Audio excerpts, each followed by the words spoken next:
Hi friends, ఈరోజు మనం Balan the boy movie review అయితే చూద్దాం. ఫస్ట్ ఆఫ్ ఆల్ ఈ మూవీ నాకు ఎలాగనిపించిందంటే just go for it and watch it. Okay, ఒక్కోసారి పెద్ద స్టార్లు భారీ బడ్జెట్ లేకపోయినా మనసును తాకే కథతో సినిమాలు వస్తుంటాయి.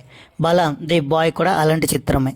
థ్రిల్లర్, ఎమోషన్, తల్లి కొడుకు అనుబంధాన్ని అద్భుతంగా చూపించిన సినిమా ఇది. ఇక కథ విషయానికి వస్తే, బలన్ అనే చిన్నారి తన తల్లితో ప్రశాంతంగా జీవిస్తున్నట్టు కనిపిస్తుంది.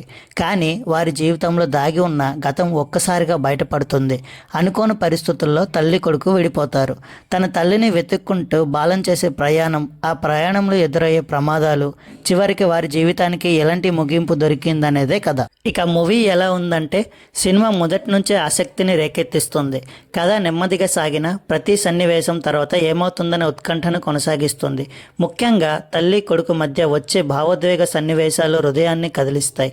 చిన్నారి అధిశేషన్ తన నటనతో సినిమాకు ప్రాణం పోశాడు. అమాయకత్వం, భయం, ధైర్యం, ప్రతి భావాన్ని సహజంగా పలికించాడు.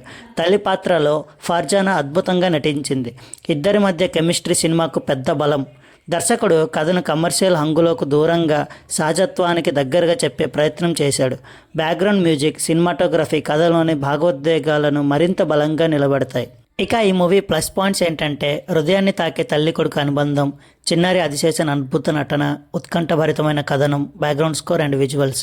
అండ్ నెగిటివ్ పాయింట్స్కి వచ్చేస్తే, కొన్ని చోట్ల నెమ్మదిగా సాగే కథనం, కమర్షియల్ అంశాలను ఆశించే వారికి కొంత నిరాశ కలగొచ్చు. ఇక ఓవరాల్గా చూసుకుంటే బలన్ ది బాయ్ మాస్ ఎంటర్టైనర్ కాదు, కానీ మంచి కథ, బలమైన భావోద్వేగాలు, సహజమైన నటనతో ప్రేక్షకులను కట్టిపడేసే సినిమా. థ్రిల్లర్తో పాటు హృదయాన్ని తాకే డ్రామా చూడాలనుకునే వారికి ఇది మంచి ఎంపిక. ఇలాంటి రివ్యూతో మళ్ళీ మీ ముందుకు వస్తా. అంతవరకు బాయ్ బాయ్.